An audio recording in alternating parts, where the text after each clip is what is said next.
lo que le voy a presentar es un trabajo que está conectado un poco con lo que vamos a empezar a hacer con Nahor, que es el proyecto de investigación que él se adjudicó acá en la universidad. Y bueno, para mí es un agrado estar siempre en la Universidad de La Serena y en la ciudad de La Serena, así que muchas gracias.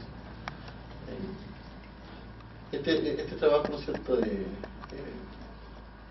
es básicamente un trabajo que realizamos con un profesor inglés que es muy famoso en esta teoría, Arthur Pisi, y conjuntamente, y con otro profesor que también es bien famoso en la Universidad de Sao Paulo, Elena Wolfarini, y básicamente nos dirigimos a un tópico muy importante, ¿no es cierto?, de las distribuciones potencias, que se llaman los modelos potencias, que es básicamente lo que es inferencia asintótica bajo máxima verosimilitud, o sea, inferencia basada en máxima verosimilitud de estas distribuciones potencias. Entonces, más o menos el esquema de la presentación, voy a hablar un poco de la línea de investigación que nosotros ya llevamos desarrollado bastante tiempo con algunos colegas de Chile, de Brasil, de Estados Unidos, ¿no es cierto?, y de España, que son las distribuciones skew-simétricas, o la famosa distribución skew-normal, SN. Entonces, en esta introducción voy a recordar un poco cómo es la distribución skew-normal, la motivación, por qué la gente prácticamente estudió, ¿no es cierto?, y ha desarrollado bastantes papers en base a ese modelo, ¿ya?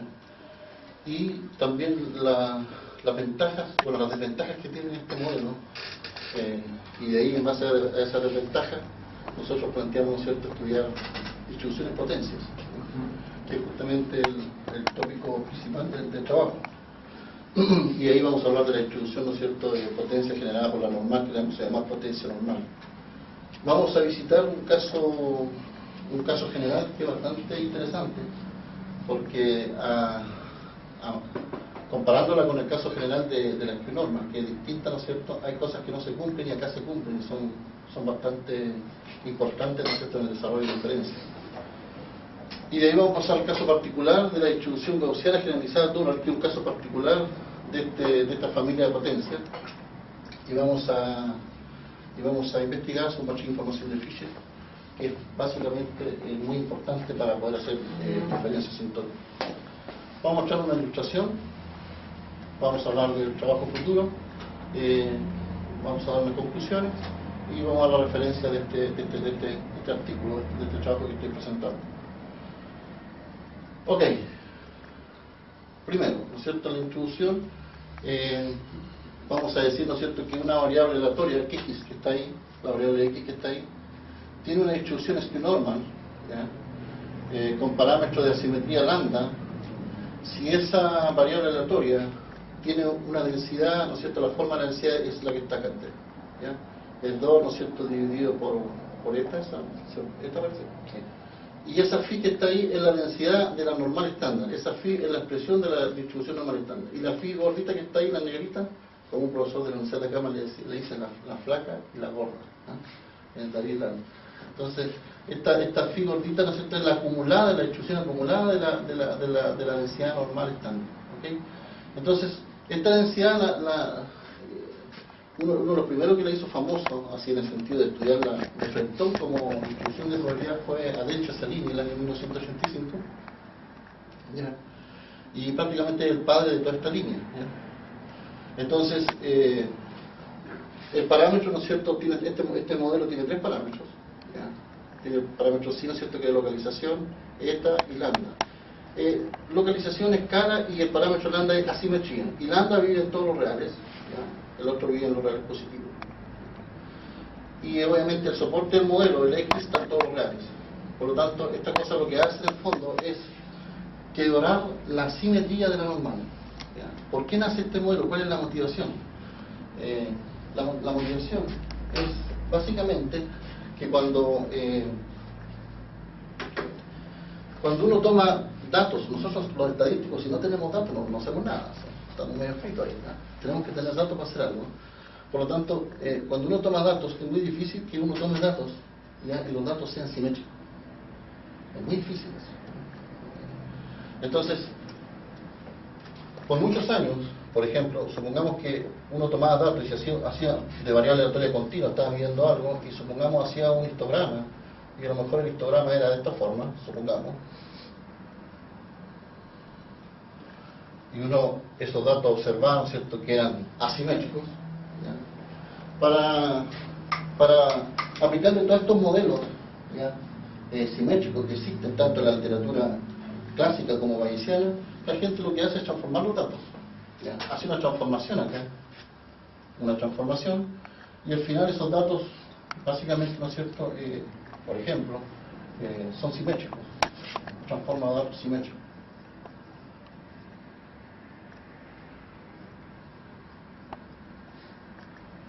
¿Ya? ¿Y qué ocurre? Que si son simétricos, ahí la gente dice, podemos descansar, y usan la normal. O sea, tienen toda la teoría, han tenido todo escrito en montones de libros con respecto a la normal, y tienen todo lo que es inferencia estadística en base a la normal, los típicos cursos que se hacen, ¿no es cierto?, en ingeniería, ¿no es cierto?, en el cual todos los intervalos de confianza, de hipótesis, todo lo que pasaba a una población que es normal. Por lo tanto, pero lo que hay que tener cuidado es que estas cosas, ¿no es cierto?, para poder ocupar la normal, ¿no es cierto?, hay que cumplir, ¿no es cierto?, con una hipótesis fuerte, que los datos tienen que ser simétricos. En la vida real no son simétricos los datos. Pero alguien dice, sí, si yo vi unos datos una vez simétricos, sí, pero será uno de millones, ¿eh? Entonces la gente transforma los datos y hace después inferencia acá, pero hace diferencia ¿dónde? En datos transformados. ¿Y qué significa hacer diferencia en datos transformados? Que prácticamente todas las cosas que tú estás relacionando, todas las conclusiones que tú estás sacando, no son de los datos originales, son de cosas transformadas. Por lo tanto, tus inferencias no son buenas. El paper de Salini, en 1985, hace una crítica bastante fuerte a eso. Y lo que dice él, básicamente, ¿no es cierto?, es no transformar datos. Que los datos hay que modelarlos como ellos son. Si los datos son asimétricos, hay que buscar modelos asimétricos que modelen Minnesota. ¿Qué significa para los estadísticos que sea un modelamiento bueno, por ejemplo? Que la densidad, por ejemplo, la curva sea más o menos la forma que tienen los datos bajo un histograma, que esté, no sé, un histograma en probabilidades. Entonces, esa es la motivación. La motivación nuestra, ¿no es cierto?, bajo estudiar la línea de Skew es no transformar datos, y la gente tanto clásica como bayesiana usa los modelos normales, ¿no es cierto?, y seguramente cuando lo aplica a datos, seguramente va a tener que estar transformando los datos esos para poder cumplir, ¿no es cierto?, las típicas cosas que coloca esta X, o X dado tanto, se distribuye normal, y los supuestos son muy fuertes. Entonces, esa es la motivación mayor. Por lo tanto, no transformar datos, modelar los datos como son ellos, ¿ya? ¿Y qué significa eso? Que vamos a ganar en interpretar, porque vamos a modelar como son ellos los datos. Entonces, este modelo de Salini, lo que hace, si tú tienes la normal, estándar, por ejemplo, cuando el lambda es cero, es lo que viene, ¿no es cierto? Cuando el lambda es cero, no tenemos nada más que la normal estándar. O sea, cuando el lambda es cero, tenemos la normal estándar. Y cuando el lambda es positivo, quiebra la simetría, la hace asimétrica a la derecha. Y cuando el lambda es negativo, ¿no es cierto?, la tira hacia la izquierda. Entonces lo que hace ese lambda es un parámetro de simetría que, cuando el lambda vale cero, si uno lo ve algebraicamente, ¿no es cierto?, cuando el lambda vale cero, acá acumula cero, sabemos que la acumulada de cero es normal en un medio, se va con el 2 y queda el modelo normal estándar. Por lo tanto, recupera, cuando el lambda vale cero, recupera la simetría. Pero cuando el lambda es positivo o es negativo, quiebra la simetría y la hace asimétrica, tanto a la derecha como a la izquierda. ¿Y qué significa eso?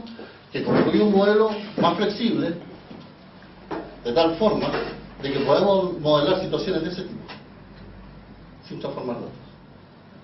Esa es la motivación de estos modelos. ¿Okay? Bueno, de ahí, de este modelo que está acá, se han hecho ya, yo creo que más de 500 artículos, del año 85 hasta acá, donde hay grupos en todas partes del mundo trabajando muy fuerte en esto.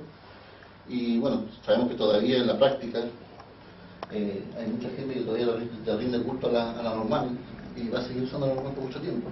bueno, esperemos que más adelante, unos 20 años más, se pase el SQ normal en el pregrado. Por lo menos ya en Antofagasta nosotros lo estamos pasando. El SQ normal se pasa así como se pasa el modelo normal, el Weibull, se pasa el SQ normal. Bien. Pero este modelo, que ha generado un montón de publicaciones, un montón de éxitos, tiene un drama para hacer inferencia asintótica. ¿Ya? Tiene un drama. La matriz de información de Fisher, ¿ya? Que es la matriz, ¿no es cierto?, que se construye en base a la segunda derivada, la esperanza de la segunda derivada. Cuando el lambda vale 0, que es recuperar la simetría, ella es singular. ¿Y qué significa que sea singular? Significa que la matriz de varianza covarianza asintótica no se va a poder, ¿no es cierto?, encontrar, porque no existe, ¿no es cierto?, el inverso.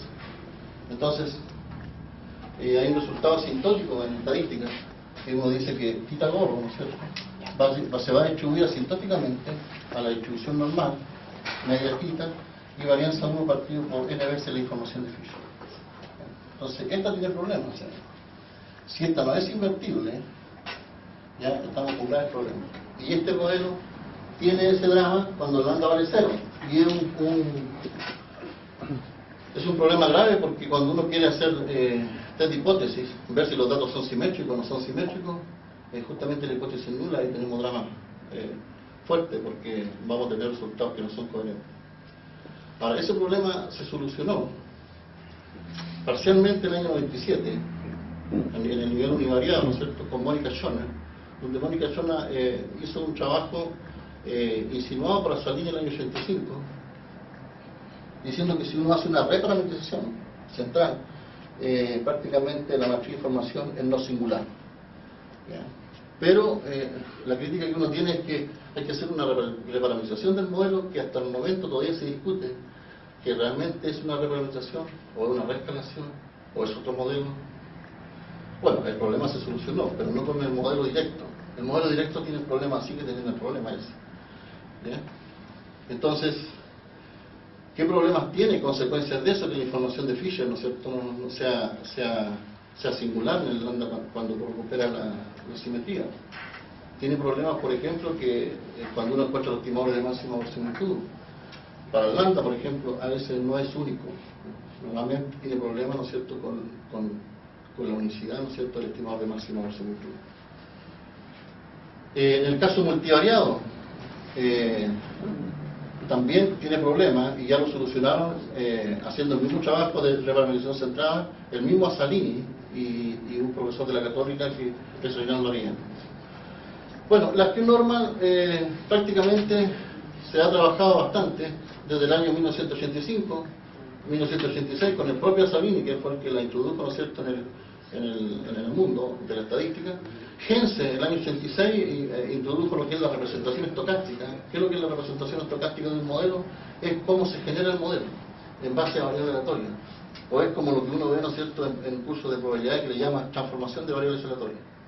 ¿Ya? Cuando uno de repente dice, si yo tengo una X, que es normal estándar, la elevo al cuadrado, es una Y cuadrado con un grado de libertad, es una transformación de variable aleatoria. Bueno, uno puede decir que la representación estocástica de la Y cuadrado con un grado de libertad no es nada más que una normal estándar al cuadrado. Entonces, Gense introdujo la representación estocástica y con base a eso se puede generar números aleatorios, se puede hacer estudio de simulación. Barry Arnold, un tipo bastante metido en este tema, el profesor de la Universidad de California, ha trabajado, ¿no es cierto?, truncando estos modelos, truncando los modelos, el modelo normal, para ver, ¿no es cierto?, cómo son las marginales de ese modelo SQ. Mónica Schoner, la que está citada acá. Arthur Pisi fue uno de los primeros, un profesor inglés. Arthur Pisi fue uno de los primeros que en el año 2000, ¿no es cierto?, publicó un artículo y habló del problema que tiene el modelo SQ normal para hacer inferencia. Ya, justamente generado por ¿qué? Generado por este tipo de cosas, ¿no es cierto?, que la matriz de información de Fisher, ¿no es cierto?, cuando el lambda vale 0 es singular. Bueno, y hay muchos otros autores, ¿no es cierto?, que contribuyen, ¿no es cierto?, a este modelo, un montón de autores. Son los más principales, son los primeros que trabajaron en esta distribución. Bueno, en base a esta desventaja que tiene la SQ normal, nosotros, ¿no es cierto?, empezamos a mirar la literatura y mirar, ¿no es cierto?, un artículo de Lehmann del año 1953, el mismo Lehmann del libro Lehmann, y él propone una familia, ¿no es cierto?, de distribuciones que son la distribución, por ejemplo, acumulada elevado a un parámetro alfa, ¿ya? Y él dice que bueno, el alfa en este caso es racional. Bueno, y ahí con él en ese paper no es prácticamente estudiar el modelo o estudiar esta familia, sino que utilizarla para hacer algunos test. El año 92, esa familia, ¿no es cierto?, lo que hace Durham, el año 92, extiende, ¿no es cierto?, esa familia como lema. Solamente había colocado que el parámetro este era un racional, un entero racional, ¿no es cierto?, lo coloca que el todo real es positivo. Entonces generó una familia de este tipo, ¿ya? Si uno busca la densidad, porque esa que está ahí, ¿no es cierto?, es la distribución, la función de distribución. La función de distribución de la familia va a ser, ¿no es cierto?, la acumulada, ¿no es cierto?, elevado a alfa. Y si uno deriva esto, esto genera, ¿no es cierto?, esta familia de modelos. Y cuando uno hace ejercicios de probabilidades, esto recuerda mucho, ¿no es cierto?, y está muy conectado cuando uno le dice, mira, tenemos una muestra aleatoria, encuentra la distribución del máximo. Entonces, si uno encuentra la distribución del máximo, está muy relacionado. O, dicho de otra forma, está muy relacionado con lo que se llama la distribución de los estadísticos de orden. ¿Ok? Ya, entonces, nosotros le habíamos puesto otros nombres, le habíamos puesto Alpha Power. Ya, no tiene nada que ver con el velocista, ¿no? Pero le habíamos puesto eso. Le habíamos puesto así el nombre y un referee nos dijo, mira, ¿sabes qué? El nombre no me gusta, pero puedes cambiarle, mejor coloca la distribución potencia. Entonces, como a los referees que obedecer, porque si no, no acepta las cosas, le colocamos entonces distribución potencia. Entonces la anotamos así como, ¿no es cierto?, de distribución potencia, ¿no es cierto?, de alfa, y es el generador F. Entonces, ese generador F que está ahí, depende de qué F coloque ahí, voy a colocar, va a salir un modelo. ¿Ya? Entonces, por ejemplo, el modelo de Durham, si coloco la acumulada de la normal, va a salir, ¿no es cierto?, el modelo gaussiano generalizado que estudió Durham en el año 92, como caso particular. Entonces, hay una cosa bien interesante aquí, que hay una conexión, que el modelo de Salini, cuando el lambda vale 0, coincide con el modelo potencia, ¿no es cierto?, de Durham, cuando el alfa vale 1, pero en un caso particular no. Y eso es igual a la normal estándar. Lo mismo cuando el lambda vale 1, el alfa vale 2, y da la misma expresión del mismo modelo. Pero son prácticamente dos puntos de coincidencia, uno con la normal y otro con la normal, bajo infinitos puntos que tiene el espacio paramétrico. Entonces, ahora, los valores de la simetría, los coeficientes de asimetría del modelo, de este modelo son bastante amplios con respecto a lo que tiene que ver, ¿no es cierto?, la glucosa. Si uno mira lo de Salini, por ejemplo, es entre 3 y 3.86. Este es entre 1.71 y 4.35. ¿Qué significa eso? Que la kurtosis prácticamente tiene este modelo potencia normal, modela más datos que tienen más kurtosis. ¿Qué significa que tenga más kurtosis? Los datos. Cuando uno de repente ve datos, por ejemplo, este es el modelo, pero cuando uno de repente ve histogramas, sí, supongamos, y a veces por acá, ¿no es cierto?, un datito o dos datitos lejos de eso. Eso significa que son puntos lejanos, y esos puntos lejanos los estadísticos le llaman outliers, y estos puntos elevan la kurtosis. Entonces, ¿qué significa? Que la kurtosis, ¿qué va a hacer? Va a ser, ¿no es cierto?, cuánta área me acumula, ¿no es cierto?, las colas de las distribuciones. Si yo, por ejemplo, coloco una distribución así, que su cola baja rápidamente, es porque su kurtosis es baja, y no alcanza, ¿no es cierto?, a tener mucha información de eso. Y seguramente si tiene más kurtosis es porque la caída, ¿no es cierto?, de esta cola es más lenta. Significa que su cola tiene más área. Las colas le llaman, son más pesadas las colas. De otra forma dice que tiene más kurtosis la distribución. ¿Ok? Entonces, este modelo sirve un poco más en el caso de Salini para poder decir, ¿no es cierto?, que podemos modelar datos con mayor kurtosis que el modelo de Salini. ¿Ok? Entonces, bueno, hay algunos términos que es lo que hablé recién, ¿no es cierto?, tener más platicúrtica, ¿no es cierto? Y básicamente son comparaciones de los coeficientes de asimetría y kurtosis. Podemos decir también, ¿no es cierto?, que el modelo este tiene más asimetría negativa, ¿no es cierto?, que ese. Entonces, de repente, depende cómo tenga el conjunto de datos, uno puede ver los coeficientes de asimetría y kurtosis muestral y ver más o menos que están en los rangos de los modelos que tú debes plantear. Bueno, ahí tenemos algunas curvas de este modelo potencia normal, ¿ya? Algunas curvas, por ejemplo, la negra que está acá, esa que está ahí, la negrita, ¿ya? Es cuando el PN, ¿no es cierto?, de potencia normal 1, cuando el alfa vale 1, sabemos que cuando el alfa vale 1, cuando el alfa vale 1 acá, me recupera la normalidad. O sea, en el caso de Salini, cuando el lambda valía 0, recupera la normalidad. Acá cuando el alfa vale 1, recupera la normalidad. ¿Ya? Entonces ahí está, cuando el alfa vale 1, la negrita, ¿no es cierto?, que es justamente esa curva que es la normal. Por ejemplo, cuando es 0,75 el alfa, cuando es menor que 1, es la azul que se está tirando a la izquierda. Cuando es 0,5 es la verde que está tirándose más a la izquierda. O sea, cuando el alfa es menor que 1 es asimétrica a la izquierda. Y cuando el alfa es mayor que 1, por ejemplo, ahí está la roja, ¿ya? Y ahí está la rosada, es asimétrica a la derecha. O sea, tal como el modelo de Salini, ¿no es cierto?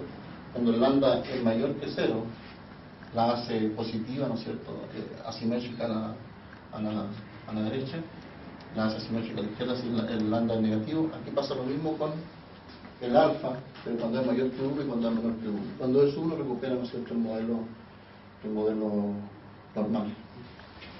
¿Ok? Bueno, hay un caso general que es interesante sin localización escala, solamente tomando como punto de vista el parámetro de asimetría y haciendo algunas cuentas con respecto a lo que es la función del log de la similitud, para hacer un poco de inferencia clásica.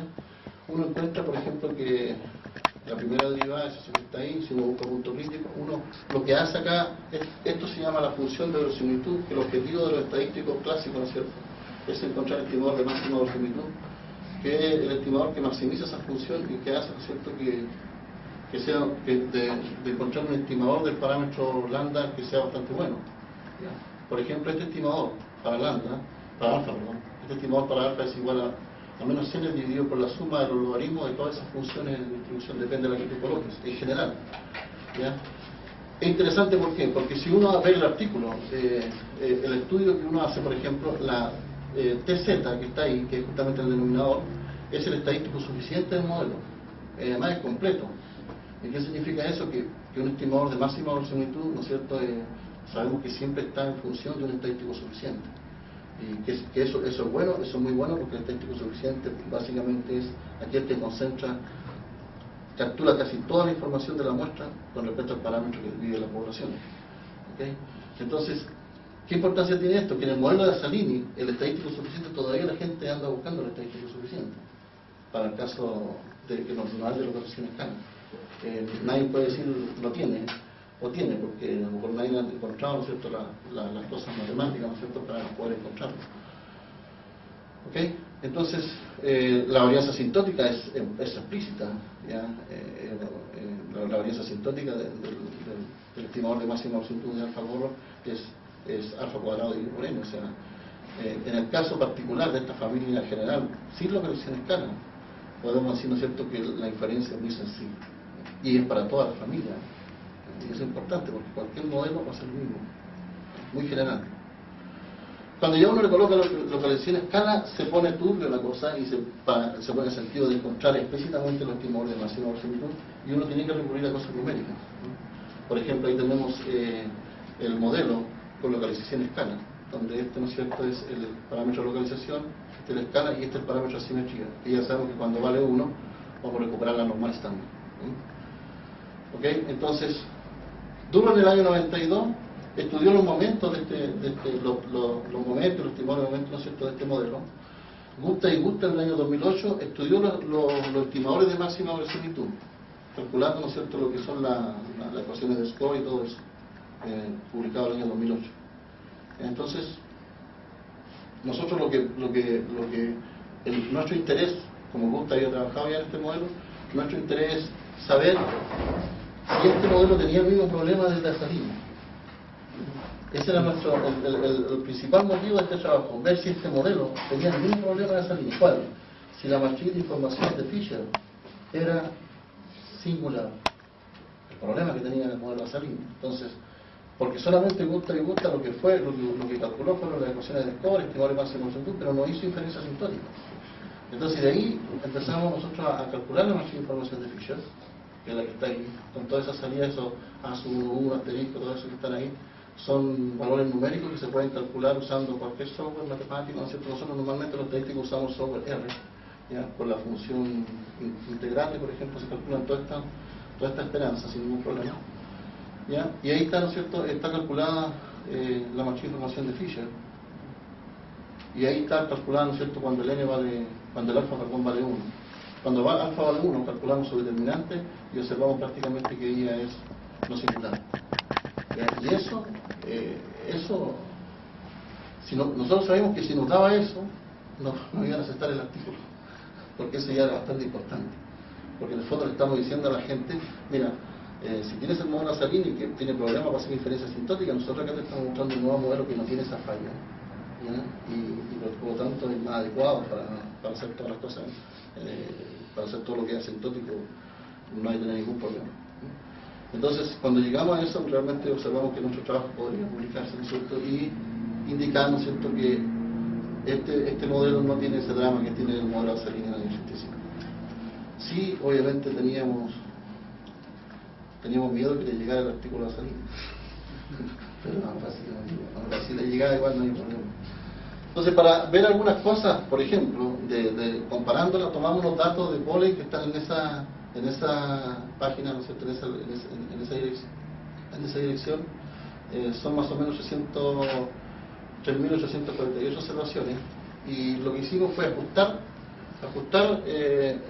los modelos, tanto el modelo normal potencia y el modelo equinormal de Salini. ¿Ya? Estos que están acá son los estimadores de máxima verosimilitud, ¿ya? De los dos modelos. Estas son su estimativa y estos son sus errores estándar calculados usando usando la máxima información de Fisher. Si uno ve la verosimilitud para hacer test de hipótesis y comparar ambos modelos, observa que no hay mucha diferencia. O sea, si uno observa, por ejemplo, ambos modelos están bien, o sea, en el sentido de, por ejemplo, de hacer un contraste tipo criterio AKI, que no es cierto, no hay mucha diferencia, ¿no? Claro, o sea, por eso le estamos diciendo en el paper, lo vendimos el paper de esta forma, que prácticamente este es un modelo que es una alternativa a ese. Pero cuidado, no es una alternativa tan alternativa, sino que tiene cosas interesantes. Hasta acá podemos decir que está compitiendo igual, no hay ningún problema. Pero observemos el perfil. El perfil, por ejemplo, de la verosimilitud para alfa, observamos, ¿no es cierto?, que justamente nos garantiza que tiene solamente un estimador de máxima verosimilitud. Mientras que acá tenemos graves problemas, ¿no es cierto?, con el perfil de la verosimilitud de Salini.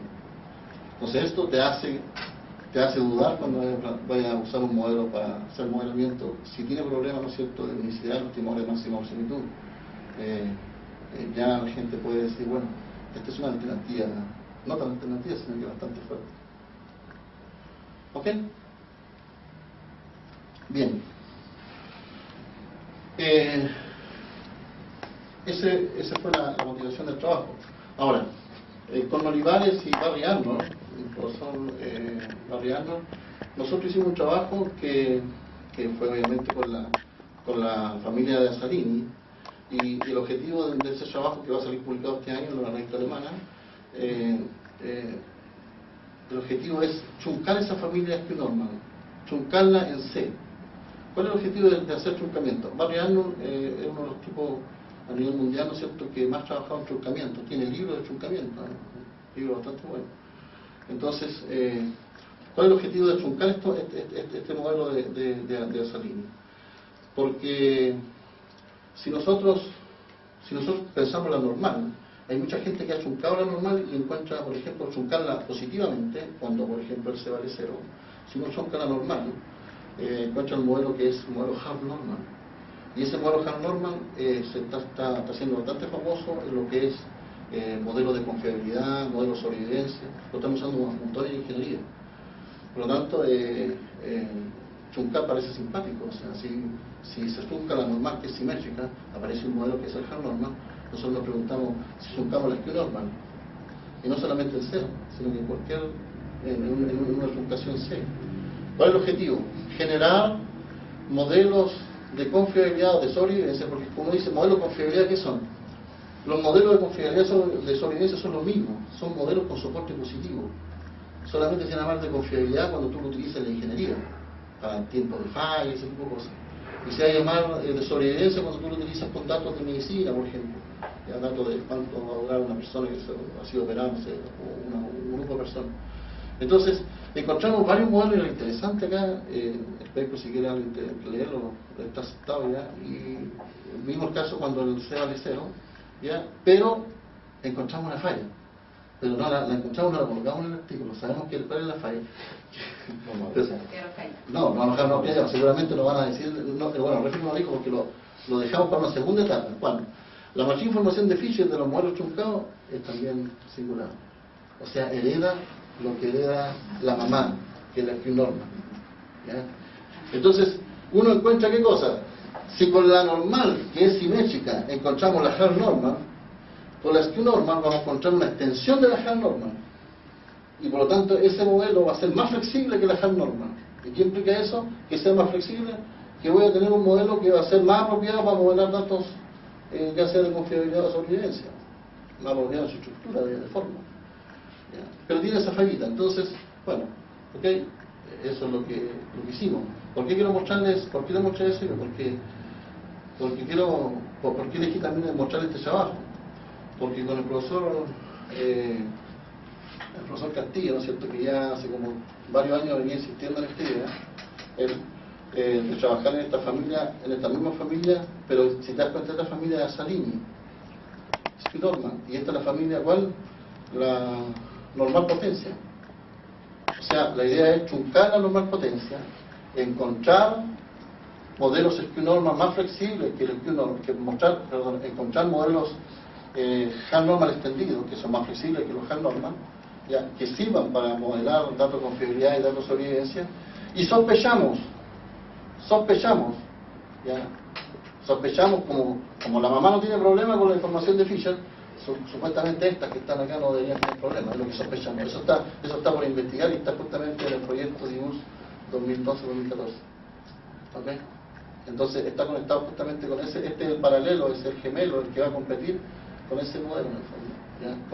Esperamos tener éxito, ¿no es cierto?, de decir, es no singular, vamos a estar felices, ¿no es cierto?, y vamos a llegar a eso.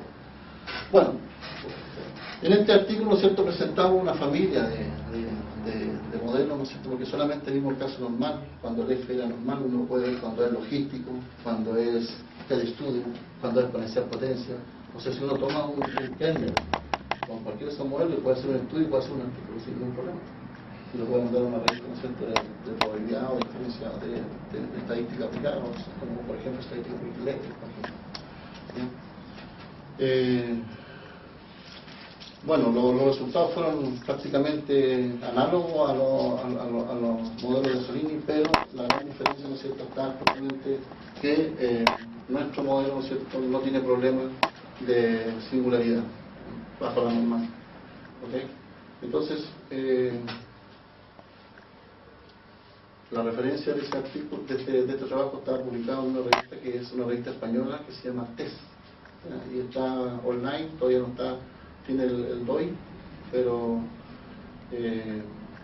no está publicado con numeritos y con todo eso. Entonces es el trabajo que quería mostrar. Muchas gracias.